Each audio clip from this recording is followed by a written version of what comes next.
వి gold trusted gold buyers. మీరు తాకట్టు పెట్టిన బంగారాన్ని విడిపించి ఈ రోజు ఉన్న మార్కెట్ ధరకు కొనబడును.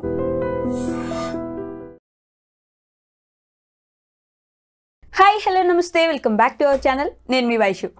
సినిమాలు జరుగుతూ ఉంటే కొన్ని సినిమాలు రిలీజ్ అయిన తర్వాత పైరసీ అయిందని కేసులు వస్తుంటాయి. మరి సినిమా స్టోరీ చెప్పినప్పుడే హీరోలు కానీ హీరోయిన్లు కానీ లేదంటే అందులో ఆర్టిస్టులు ఎవరైనా సరే సినిమాని ముందే స్టోరీ లీక్ చేస్తే వాళ్ళ మీద ఎలాంటి లీగల్ యాక్షన్ తీసుకోవచ్చు? అంటే దానికి ఏమైనా లీగల్ యాక్షన్ ఉంటుందా అసలు? అంటే రీసెంట్గా స్పిరిట్ సినిమాలో ఉండాల్సిన హీరోయిన్ వెళ్ళిపోయి కొత్త హీరోయిన్ వచ్చారు, ఉండాల్సిన హీరోయిన్ ఏదో సినిమా స్టోరీ లీక్ చేశారు అని అన్నారు. మరి అలాంటి వాటికి లీగల్ యాక్షన్స్ ఎలా తీసుకోవచ్చు? ఈ విషయం మాట్లాడడానికి ఈరోజు నాతో పాటు అడ్వకేట్ నరేష్ గారు ఉన్నారు. సార్తో మాట్లాడదాం. హలో అండి. నమస్తే అండి. నమస్తే. సో సినిమాలో ఎంటర్టైన్మెంట్కి ఓకే, ముందే లీక్ చేస్తే డబ్బులు వస్తాయనో లేకపోతే పైరసీ చేస్తే ఇంకొంచెం డబ్బులు ఎక్కువ వస్తాయనో చేసేవాళ్ళు ఉంటారు. అలానే ఈ సినిమాకు కూడా స్టోరీ ఏదో లీక్ చేశారు, అందుకే హీరోయిన్ తీసేశారు అన్నారు. అలాంటి వాటికి లీగల్ యాక్షన్స్ ఉంటాయి అసలు? సినిమా అంటే ఒకప్పుడు సినిమా వేరు, ఇప్పుడు సినిమా వేరు. ఇప్పుడు సినిమా అంటే కనుక యావత్ ప్రపంచానికి కూడా ఒక పెద్ద, అంటే ఎక్కువ మందికి జీవనోపాధిని కల్పించేది, అదేవిధంగా ఎక్కువ మొత్తంలో ప్రొడ్యూసర్కి సినిమా హిట్ అయితే నేను మాట్లాడేది, లాభాలు తీసుకొచ్చేది, అంటే కోట్లలో బిజినెస్ చేసేది ఓన్లీ ఒక వారం 10 రోజుల్లో. కరెక్ట్. ఇక స్పిరిట్ సినిమా గురించి ఈ వివాదం అంతా కూడా స్పిరిట్ సినిమా గురించి. సందీప్ రెడ్డి వంగా గారు మనకు తెలిసింది, ఆయన చేసిన సినిమాలు కానీ ఆయనకున్న క్రేజ్ కానీ. సో ప్రభాస్ గారితో అనుకుంటా ఇట్ సీమ్స్ ఆయన సినిమా అనేది స్పిరిట్ అనే సినిమా అనేది ఆయన అనౌన్స్ చేయడం జరిగింది. దాంట్లో హీరోయిన్గా దీపికా పదుకోనే గారిని, బాలీవుడ్కి సంబంధించిన హీరోయిన్ గారిని మొదట్లో అనౌన్స్ చేశారు అని చెప్పి నేను విన్నాను. విన్నప్పుడు సాధారణంగా మేము ఈ సినిమాలకు సంబంధించిన అగ్రిమెంట్స్ అవన్నీ రాసేటప్పుడు ఏంటంటే కనుక ఏదైనా ఒక స్టోరీ అనేది ఒక హీరోకి కానీ లేదు అని అంటే కనుక ఒక ప్రొడ్యూసర్ కానీ చెప్పేటప్పుడు ఏం చేస్తారంటే కనుక ఫస్ట్ సంబంధించిన కౌన్సిల్లో వాటిని రిజిస్టర్ చేపిస్తూ ఉంటారు. దాని తర్వాత వెళ్ళి స్టోరీ అనేది చెప్పడం జరుగుతూ ఉంటుంది. అయితే ఈ చెప్పే క్రమంలో కూడా ఇక్కడ జరిగింది ఏంటి అని అంటే కనుక ఈ స్పిరిట్ సంబంధించిన సినిమాకి సంబంధించి వివాదానికి సంబంధించి దీపికా పదుకొనే గారు సందీప్ రెడ్డి గారుకి కొన్ని కండిషన్స్ అనేది ఇంపోజ్ చేయడం జరిగింది.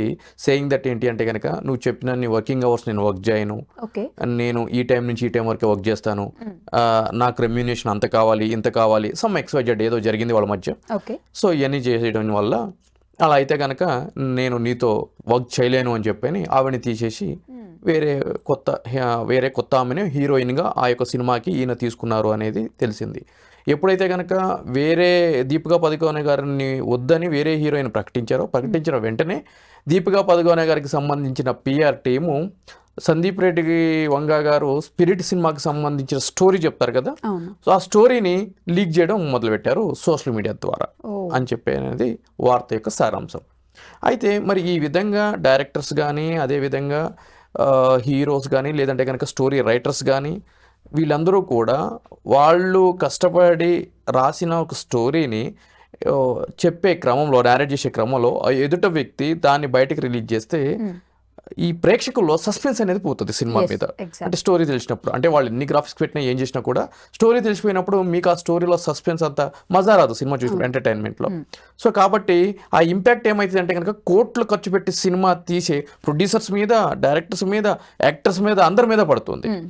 సో కాబట్టి మరి దీన్ని లీగల్గా ఏ విధంగా ఇటువంటి ట్రెడిషన్ని కంట్రోల్ చేయాలి అని అంటే కనుక ఆబ్వియస్లీ ఇది కొత్తగా వచ్చింది కాదు. ఇటువంటి వాటిని కంట్రోల్ చేయడానికి ఆల్రెడీ ఒక అగ్రిమెంట్ ఉంటుంది, దాని పేరు NDA. NDA అంటే కనుక నాన్ డిస్క్లోజర్ అగ్రిమెంట్, దాని ఫుల్ ఫామ్. సో అటువంటి అగ్రిమెంట్ అనేది ఒకటి ముందుగా రాసుకుంటారు. అంటే మీరు హీరోయిన్ అనుకోండి, నేను డైరెక్టర్ అనుకోండి, లేదంటే కథా రచయిత అనుకోండి, నేను మీకు ఒక స్టోరీ చెప్పేటప్పుడు ఫస్ట్ నాన్ డిస్క్లోజర్ అగ్రిమెంట్ అనేది మన ఇద్దరి మధ్య జరుగుతుంది. అది ఇండియన్ కాంట్రాక్ట్ యాక్ట్ ప్రకారం అనేది ఆ అగ్రిమెంట్ అనేది రాయడం జరుగుతుంది. సో ఆ అగ్రిమెంట్లో కూడా 2 రకాలు ఉంటాయి. ఒకటి యూనిలిటరల్ అగ్రిమెంట్, రెండేమో మ్యూచువల్ అగ్రిమెంట్. అంటే ఈ రెండిట్లో ఏంటి అంటే కనుక మ్యూచువల్లో వచ్చేసి ఆ స్టోరీని మీరు ఎక్కడ చెప్పకూడదు, లేదంటే నేను ఎక్కడ చెప్పకూడదు. స్టోరీ అంటే స్టోరీ అనే కాదు, విషయం ఏదైనా కూడా. సో మీరు ఎక్కడ చెప్పకూడదు, నేను ఎక్కడ చెప్పకూడదు, అది మ్యూచువల్. యూనిలిటరల్ అంటే కనుక మీరు మాత్రం ఎక్కడ చెప్పకూడదు, ఓకే. సో నేను రచయిత అంటే దానికి కర్త కర్మ క్రియ నేనే కాబట్టి మీతో నాకు వర్కౌట్ కాకపోతే నేను వేరే హీరోకో హీరోయిన్కో డైరెక్టర్కో ఎవరికో చెప్పుకుంటాను, దట్స్ మై రైట్. బట్ మీరు మాత్రం డిస్క్లోజ్ చేయకూడదు. సో 2 రకాలు ఉంటాయి. సో ఇక్కడ మనము స్పిరిట్ సినిమాకి వచ్చేటప్పటికి అది యూనిటరీ అగ్రిమెంట్ కిందనే మనము పరిగణించాలి. ఎందుకు అంటే కనుక సందీప్ రెడ్డి వంగా గారిది స్టోరీ కాబట్టి ఆయన ఆవిడకి చెప్పారు కాబట్టి అది వర్కౌట్ కాకపోతే యాక్టర్స్తో వేరే యాక్టర్స్ పెట్టుకునే రైట్ ఆయనకు ఉంటుంది కాబట్టి ఆ విధంగానే మనం భావించాలి. సో ఆ యొక్క అగ్రిమెంట్ ఉంది మన మధ్య ఉన్నా కూడా మీరు ఈ విధంగా చేస్తున్నారు అని చెప్పని ఒక ట్వీట్ రూపంలో ఈయన ఆవిడకి సమాధానం చెప్పడం ద్వారా ఈ యొక్క విషయం బయటకు రావడం జరిగింది. సో ఈ విధంగా నాన్ డిస్క్లోజర్ అగ్రిమెంట్ ఉన్న తర్వాత కూడా ఆ విధంగా ఎవరైనా కూడా ఆ స్టోరీకి సంబంధించింది కానీ ఆ విషయానికి సంబంధించిన విషయాల్ని బాహ్య ప్రపంచానికి తెలియజేస్తే అది ఒక వ్యక్తి ద్వారా కానీ సామాజిక మాధ్యమాల ద్వారా కానీ మరే ఇతర మాధ్యమాల ద్వారా కానీ తెలియజేస్తే ఇక్కడ ఏం జరుగుతుంది అని అంటే కనుక బ్రీచ్ ఆఫ్ కాంట్రాక్ట్ అని చెప్పని అంటాము. Breach of contract exactly. So ఈ బ్రీచ్ ఆఫ్ కాంట్రాక్ట్ అంటే కనుక ఈ నాన్ డిస్క్లోజర్ అగ్రిమెంట్ ఉంది కదా, అది ఇండియన్ కాంట్రాక్ట్ యాక్ట్ ప్రకారం మనం రాసుకుంటాం కదా, దాన్ని గనక మీరు వయలేట్ చేస్తే అంటే ఆ అగ్రిమెంట్కి అతీతంగా మీరు ప్రవర్తిస్తే, చట్ట వ్యతిరేకంగా ప్రవర్తిస్తే అప్పుడు అవతల వ్యక్తికి అంటే అగ్రీడ్ పార్టీ అంటే ఎవరైతే గనక బాధింపబడ్డ పార్టీ ఉన్నారో అంటే ఇక్కడ ఎవరు సందీప్ రెడ్డి వంగా గారు, అతనికి ఉన్న రైట్స్ ఏంటి అని అంటే గనక ఇమీడియట్లీ ఆ యొక్క అగ్రిమెంట్లో ఒకవేళ వాళ్ళు ఆర్బిట్రేషన్ క్లాజ్ అనేది పెట్టుకుంటే ఆర్బిట్రేషన్ అండ్ కన్సోలియేషన్ యాక్ట్ అని చెప్పని ఉంటుంది. అంటే ఏంటి అని అంటే కనుక ఇద్దరి మధ్య వివాదం చెలరేగినప్పుడు ఆ యొక్క వివాదం కోర్టులకి వెళ్ళడం కంటే ముందుగా ఒక ఆర్బిట్రేటర్ అంటే ఒక మధ్యవర్తిత్వం నిర్వహించే ఒక వ్యక్తి దగ్గర పెట్టుకుంటారనమాట. దానికి అయ్యే ఖర్చులు ఏ విధంగా ఉంటాయి, ఎవరు భరాయించాలి, ఆ యొక్క వ్యక్తి ఏ రాష్ట్రానికి సంబంధించిన అయి ఉంటాడు, ఏ రాష్ట్రంలో ఈ యొక్క వివాదానికి సంబంధించి ప్రొసీడింగ్స్ అన్ని చెయ్యాలి అని చెప్పని ఆ అగ్రిమెంట్లోనే పొందుపరిచి ఉంటాయి అనమాట. సో ఆ ఆర్బిట్రేటర్ ఎవరు ఉంటారు అనంటే కనుక రిటైర్డ్ డిస్ట్రిక్ట్ జడ్జి కానీ, లేదు అనంటే కనుక రిటైర్డ్ హైకోర్టు జడ్జి కానీ, లేదు అనంటే కనుక రిటైర్డ్ సుప్రీంకోర్టు జడ్జి కానీ. సో వాళ్ళకి అనువైన వ్యక్తుల్ని వాళ్ళు నియమించుకోవచ్చు. ఆ యొక్క వ్యక్తికి అయ్యే ఛార్జెస్ వీళ్ళు భరాయించాలి, అది కూడా అగ్రిమెంట్ లో ఉంటుంది. సో అతను ఆ యొక్క వివాదాన్ని పరిష్కరించడం జరుగుతుంది ఆ అగ్రిమెంట్ వరకు మాత్రమే. బియాండ్ ది అగ్రిమెంట్ కూడా ఆ మధ్యవర్తిత్వం చేసే వ్యక్తి చేయడానికి లేదు. ఒకవేళ ఆ క్లాజ్ లేదు అని అనుకుందాం, లేనప్పుడు ఏం చేయాలి అని అంటే కనుక సివిల్ ప్రొసీజర్ కోడ్ సిపిసి అని చెప్పని ఉంటుంది. దాని ప్రకారము ఒక సివిల్ కోర్టులో సందీప్ రెడ్డి వంగా గారు ఎవరైతే కనుక స్టోరీ లీక్ చేసినారో అంటే దీపికా పదుకొనే గారు కానీ వాళ్ళ యొక్క హెంచ్మ్యాన్ లేదంటే కనుక పిఆర్ టీము వాళ్ళ ఏజెంట్స్ ఎంప్లాయీస్ ఎవరైతే ఉన్నారో వాళ్ళందరినీ పార్టీ చేసి ఈ యొక్క స్టోరీకి సంబంధించి వీళ్ళు ఎక్కడా కూడా మాట్లాడకుండా మీరు ఉత్తర్వులు ఇవ్వండి అని చెప్పని ఒక ఆర్డర్ అనేది తీసుకోవచ్చు. అదేవిధంగా స్పెసిఫిక్ పర్ఫార్మెన్స్ యాక్ట్ అని చెప్పని ఉంటుంది. ఆ యాక్ట్ ప్రకారం కూడా సందీప్ రెడ్డి గారికి అబ్సల్యూట్లీ ఆ యొక్క స్టోరీని బయటికి రివీల్ చేయకుండా ఆపే విధంగా సంబంధించిన కోర్టుకి వెళ్ళి ఉత్తర్వులు తెచ్చే అధికారము సందీప్ రెడ్డి వంగా గారికి ఉంది. అదే విధంగా అంటే ఇదంతా కూడా సివిల్ ప్రొసీజర్లో జరుగుతుంది. ఆ విధంగా చేయడంతో పాటుగా మరి ఈ యొక్క స్టోరీ లీక్ చేసినందుకు ఈయనకి డ్యామేజెస్ కింద ఈయన సర్టైన్ అమౌంట్, అది 10 కోట్లు కావచ్చు, 100 కోట్లు కావచ్చు, 500 కోట్లు కావచ్చు, డిపెండ్స్ అపాన్ దేర్ అగ్రిమెంట్. ఆయన ఆమె దగ్గర నుంచి క్లెయిమ్ చేయడానికి ఆయనకి పూర్తి హక్కు ఉంది, ఎంతైనా కూడా. కాకపోతే ఏమిటి అంటే కనుక దానికి సంబంధించి 100 కోట్లు క్లెయిమ్ చేస్తే ఆ 100 కోట్లకి సంబంధించిన కోర్టు ఫీజు సందీప్ రెడ్డి వంగా గారు సంబంధించిన కోర్టులో కట్టాల్సి ఉంటుంది. రైట్, అదొక 5 కోట్ల 10 కోట్ల అనేది ఇక్కడ డిపెండ్స్ అనమాట. సో అది కట్టిన తర్వాత సంబంధించిన కోర్టు కూడా ఆ విధంగా సందీప్ రెడ్డి వంగా గారికి జరిగిన అన్యాయం మీద కానీ, లాస్కి సంబంధించి కానీ, డ్యామేజ్కి సంబంధించి కానీ మీరు ఇంత పే చేయండి అని చెప్పని ఆ యొక్క హీరోయిన్కి ఆదేశించే అధికారము కోర్టుకు ఉంటుంది. అంటే 100 కోట్లు 500 కోట్లు మన ఇష్టం వచ్చినంత అడగొచ్చు, మీరు ఇలా లీక్ చేశారు నాకు ప్రాబ్లం. ఎగ్జాక్ట్లీ నేను ఇంత లాస్ పోయాను, ఈ యొక్క బడ్జెట్ ఇంత ఉంది, ఈ యొక్క బడ్జెట్ వల్ల మీరు ఇట్లా స్టోరీని బయటకు చెప్పేయడం వల్ల నేను ఇంత లాస్ అయిపోయాను అని చెప్పని వాళ్ళ యొక్క గ్రౌండ్ ప్రైమా ఫేసి ఎస్టాబ్లిష్ చేసుకుంటా ఆ గ్రౌండ్ రాసుకుంటా వాళ్ళు అడిగే అధికారం పూర్తిగా సందీప్ రెడ్డి వంగా గారికి ఉంది. సో అదే విధంగా ఇక్కడ ఇదంతా కూడా సివిల్ ప్రొసీజర్. మరి క్రిమినల్ ప్రొసీజర్ అంటే కనుక 72 capital A of the IT act ప్రకారం కూడా సందీప్ రెడ్డి గారు సంబంధించిన పోలీస్ స్టేషన్లో దీపికా పదుకొనే గారి మీద, ఆమె యొక్క టీం మీద క్రిమినల్ కేసు కూడా ఫైల్ చేయొచ్చు. Criminal case exactly, criminal case కూడా ఫైల్ చేయొచ్చు. అలా ఫైల్ చేస్తే సివిల్ కోర్టులో ఈయన అడిగే అమౌంట్లో కాకుండా ఈ యొక్క 72A ఐటీ యాక్ట్ ప్రకారము దీపికా పదుకోనే గారికి 3 సంవత్సరాల జైలు శిక్ష, అదేవిధంగా 5 లక్షల వరకు ఫైన్ ఇంపోజ్ చేసే అధికారము సంబంధించిన కోర్టుకు ఉంటుంది. ఓ, జస్ట్ స్టోరీ ఒక పాయింట్ లీక్ చేస్తే ఎగ్జాక్ట్లీ ఇవన్నీ బేర్ చేయాల్సి వస్తుంది. ఆబ్వియస్లీ ఈ నాన్ డిస్క్లోజర్ అగ్రిమెంట్ అనేది ఒక సినిమా ఇండస్ట్రీకి సంబంధించిందే కాదు, కంపెనీలకు సంబంధించిన ఎంప్లాయీస్కి బాస్కి మధ్య కూడా ఉంటుంది, అదేవిధంగా బిజినెస్ పార్ట్నర్స్ మధ్య కూడా ఉంటుంది. ఎందుకు అని అంటే కనుక ఇన్ఫర్మేషన్ ఈజ్ వెల్త్ అని చెప్పని అన్నారు. ఈ రోజు ఇన్ఫర్మేషన్ అనేది చాలా, ఈరోజు మనందరం చూస్తూనే ఉంటాం, ఎన్నో సినిమాల్లో చూసి ఉంటాము. లోపల మినిస్టర్స్ సెక్రటేరియట్లో మీటింగ్లు జరుపుతూ ఉంటారు. ఒక మీడియా రిపోర్టర్ వెళ్ళి ఆ లోపల ఉన్న వ్యక్తికి ఒక 500-1000 రూపాయలు ఇచ్చి లోపల ఏం మాట్లాడుకుంటున్నారు చెప్పు నాకు అని చెప్పని అంటారు. సో అతను చెప్తాడు, దాన్ని బ్రేకింగ్ న్యూస్ కింద వేస్తారు. ఆ బ్రేకింగ్ న్యూస్ వేసినప్పుడు ఏం జరుగుతుంది అంటే కనుక టీఆర్పీ రేటింగ్ పెరుగుతూ ఉంటుంది మీడియాకి. ఆ టైంలో మనం చూసినట్లయితే కనుక ఒక బ్రేకింగ్ న్యూస్ వేసి మధ్యలో 2-3 యాడ్స్ వస్తాయి, అది కమర్షియల్. సో ఆ ఇన్ఫర్మేషన్ అది వెళ్తుంది. సో ఇవన్నీ కూడా అంటే ఆ ఇన్ఫర్మేషన్ సంబంధించి ఈరోజు సమాజం ముందుకు వెళ్తుంది కాబట్టి దీనికి సంబంధించి ఇటువంటి అగ్రిమెంట్స్, ఇటువంటి కాంట్రాక్ట్స్ యాక్ట్ ఇవన్నీ కూడా సీన్లోకి రావడం జరిగింది. అందు గురించి 73 and 74 of the Indian contract యాక్ట్లో కూడా క్లియర్గా మీకు జరిగిన డ్యామేజెస్ని రికవర్ చేసుకోవచ్చు సంబంధించిన కోర్టుకు వెళ్ళి అని చెప్పి కూడా పొందుపరిచి ఉంది దాంట్లో. ఇప్పుడు అదే మూవీ రిలీజ్ అయిన తర్వాత పైరసీ కూడా చేస్తుంటారు. ఇప్పుడే రిలీజ్ అయింది, ఇంకో గంటలో హెచ్డి ప్రింట్ అని చెప్పేసి గూగుల్లో వచ్చేస్తూ ఉంటాయి మనకి.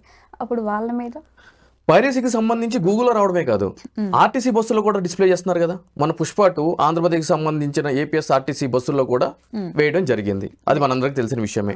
అదేవిధంగా విశాఖపట్నానికి సంబంధించిన కేబుల్ ఆపరేటర్స్లో కేబుల్ టీవీలో కూడా ప్రసారం చేయడం జరిగింది, అది కూడా మనకు తెలిసిన విషయమే. సో ఇది ఏదో 4 గోడల మధ్య చూసేది కాదు. ఇవాళ రేపు మన ఫేస్బుక్, ఇన్స్టాగ్రామ్ ఓపెన్ చేస్తే దాంట్లో కూడా కనిపిస్తూనే ఉంటుంది. మూవీ టోరెంట్స్లో సినిమా డౌన్లోడ్ చేసుకుని చూడొచ్చు, అది అందరికీ తెలిసిన ఓపెన్ సీక్రెట్. దాంట్లో హెచ్డి ప్రింట్ ఉంటుంది. 2.5 GB కావాలా నీకు, 1.5 GB కావాలా, 7.5 GB కావాలా, హెచ్డి ప్రింట్ కావాలా, DVD ప్రింట్ కావాలా అని చెప్పని. ఐబొమ్మ ఇవన్నీ ఐబొమ్మ అంటేనేమో ఇక ఈ ఓటీటీ ప్లాట్ఫామ్లో వచ్చాయన్నీ కూడా ఐబొమ్మలో ఉంటాయి. కొత్త సినిమా చూడాలి అని అంటే మాత్రం మూవీ టోరెంట్స్లో చూసుకోవచ్చు మనం. అవే డౌన్లోడ్ చేసి ప్రభుత్వానికి సంబంధించిన సంస్థలన్నీ చేస్తున్నప్పుడు దానికి సంబంధించి కూడా బిఎన్ఎస్లో సెక్షన్స్ పొందుపరిచి ఉన్నాయి, కాపీరైట్ యాక్ట్ కూడా ఉంది, దాని ప్రకారం కేసులు బుక్ చేస్తారు. ప్రూవ్ అయితే కనుక జైలు కూడా పంపించడం జరుగుతుంది. కాకపోతే 3 సంవత్సరాలు 4 సంవత్సరాలు జైలు శిక్ష పడే ఆస్కారం ఉన్న వాటిని అవి ఉన్నాయి అన్నమాట. ఓకే, అవి ఇంకా అవాయిడ్ చేస్తూనే ఉంటారు కదా, ఇంకా కూడా చేస్తూనే ఉన్నారు సినిమాలు, అలానే పైరసీ అవుతూనే ఉన్నాయి. ఎంతో మంది కేసులు పెట్టే ఉంటారు కదా ఇప్పటి వరకు. ఎగ్జాక్ట్లీ, ఇక్కడ ఏం జరుగుతుందంటే అండి, prevention is better than cure అన్నారు. అంటే కఠినమైన చట్టాలు ఉంటే నేరాలు ఆగిపోతాయి అని అంటారా అంటే కనుక ఆగిపోవు, అసలు ఆగిపోవు. ఎందుకు అని అంటే కనుక మీరు జర్నలిజంలో ఉన్నారు, మీ ప్రొఫెషన్ ఏంటి జర్నలిజం, ఇంటర్వ్యూస్ చేయడము, కొత్త కొత్త విషయాల్ని సమాజానికి తెలియజేయడము. మీకు ఏమొస్తుంది అని అంటే కనుక మంత్ ఎండింగ్లో శాలరీ వస్తుంది. నా ప్రొఫెషన్ అంటే అడ్వకేట్. ఒక క్లయింట్ సమస్య వచ్చినప్పుడు ఆ సమస్యని జడ్జి గారి ముందు రిప్రజెంట్ చేసి వాళ్ళకి అనుగుణంగా తీర్పు తీసుకొచ్చే బాధ్యత నాది. దాంతో నాకేమొస్తుంది అని అంటే కనుక ఫీజు వస్తుంది, నా బతుకు దగ్గర వెళ్తుంది. అదేవిధంగా ఈ మూవీస్ ఏదైతే పైరసీ చేస్తున్నారో వాళ్ళ వృత్తి అది, పైరసీ చేయడం వాళ్ళ వృత్తి. కొత్త సినిమా వస్తే దాన్ని ఇమ్మీడియట్లీ ప్రింట్ తీసి, డూప్లికేట్ ప్రింట్ తీసి దాన్ని ఆన్లైన్లో అప్లోడ్ చేసి ప్రజలకి చూపించడం వాళ్ళ వృత్తి. దాని ద్వారా ఏమొస్తుంది, వాళ్ళకి మనీ వస్తుంది. సో వాళ్ళు దాన్ని అంటే క్రైమ్ని ఒక వృత్తి కింద ఎంచుకున్నారు. సరే, కేసులు పెడతారు, జైలుకి పంపిస్తారు, కన్విక్షన్ పడుతుంది, 3 సంవత్సరాలు 4 సంవత్సరాలు జైల్లో ఉంటారు, మళ్ళీ బయటకు వస్తారు, మళ్ళీ అదే వృత్తిలోకి కొనసాగుతూ ఉంటారు. అది ఆగదు. సో ప్రివెంటరీ మెథడ్స్ ఏమున్నాయి అంటే ఈరోజు ఏ టెక్నాలజీ తోటి మనం ఏదైనా సరే చేయగలుగుతున్నామని చెప్పని అంటున్నారు. మరి పైరసీని ఎందుకు ఆపట్లేదు? ఏం చేస్తుందా ఏఐ? నిద్రపోతుందా? అంటే పనికొచ్చే విషయాల మీద ఏఐని వాడాలి, పనికిరాని విషయాల గురించి ఏఐ ఎందుకు? ఎక్కడో బెంగళూరులో పుచ్చకాయ మంచిగా ఉందో లేదో ఏఐ వాడాడు అంటే కనుక పనికిమాలిన విషయాలు అయ్యి, అది అవసరమా? పుచ్చకాయ మంచిగా దానికి ఏ అవసరం లేదు కదా దానికి. సో కాబట్టి ఈ సినిమా పైరసీకి సంబంధించి, అదేవిధంగా చైల్డ్ పోర్నోగ్రఫీ గురించి, ఇవన్నీ కూడా చాలా సమాజానికి విపత్తులు. ఆన్లైన్ బెట్టింగ్ యాప్స్ గురించి ఇవన్నీ కూడా. సో ఏం చెప్పాలి అని అంటే కనుక నువ్వు అంత బాగా అసలు నువ్వు అంత కాదు ఇంత అని చెప్పి చెప్తున్నావు కదా, పోయి నీ స్టామినా ఏంటో ఇక్కడ చూపించు అని చెప్పి చూపించాలి. ఓకే, కానీ వీటి మీద చేయరు. ఇప్పుడు ఈ కంపెనీస్ డెవలప్ చేసే కంపెనీస్ కూడా సమాజంలో ఇన్ని విషయాలు ఉండగా వీటిలన్నింటిని పక్కన పెట్టి ఈ పక్కన పనికిమాలిన విషయాల మీద డెవలప్మెంట్ అనేది ఎక్కువగా జరుగుతూ ఉంది. దీని మీద మీకు నాకు కంటే ఎక్కువగా కొన్ని కోట్ల రూపాయలు ఇన్వెస్ట్ చేసి సినిమాలు తీస్తున్న ప్రొడ్యూసర్స్ ఎక్కువ ఫోకస్ చేయాల్సిన ఆవశ్యకత ఉంది. ఇప్పుడు ఎంత ఫైన్ వేసినా ఆవిడ ఎంత గట్టినా ఆల్రెడీ లీక్ చేసిన స్టోరీ అయితే లీక్డే కదా, అది వెనక్కి వెళ్ళదు. ఎగ్జాక్ట్లీ. సో ఇక మీదటైనా కూడా చేయకుండా ఉండాలి అని అంటే మాత్రము కోర్టుకి వెళ్ళి, అదేవిధంగా హైకోర్టులో గాగ్ ఆర్డర్ అని ఉంటుంది, అది కూడా తీసుకునే ఆస్కారము హక్కు సందీప్ రెడ్డి వంగ గారికి ఉంది. ఓకే, డన్ అండి. Thank you.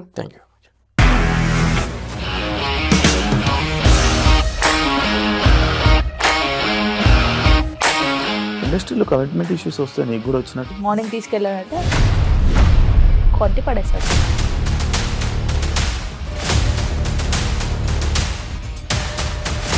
ఒక్కళ్ళు కూడా చూడలేదు ఈ సినిమా అని చెప్పడానికి కూడా చాలా ధైర్యం కావాలి. అది నిజం కదా, దాంట్లో ధైర్యం ఏంటి? నెక్స్ట్ డే ప్లేట్ మార్చేస్తే తప్పు కదా. As of now we're comfortable this అని నేను అనుకుంటున్నాను. రష్మిక గారిది మీది ఒకే ఊరు అంటే కదా. నీకు కోపం వచ్చిందంటే బాగా తిట్టేత్తరా? తిట్టేద్దామండి. నిజంగా గేమ్ ని ఎలా చేంజ్ చేయగలిగారు? ఏపీఎస్ఎఫ్సి వాళ్ళకి 6 నెలల్లో నేను 6 లక్షలు కట్టా. బిజినెస్ చేయాలనుకుంటే it is as difficult as riding a tiger.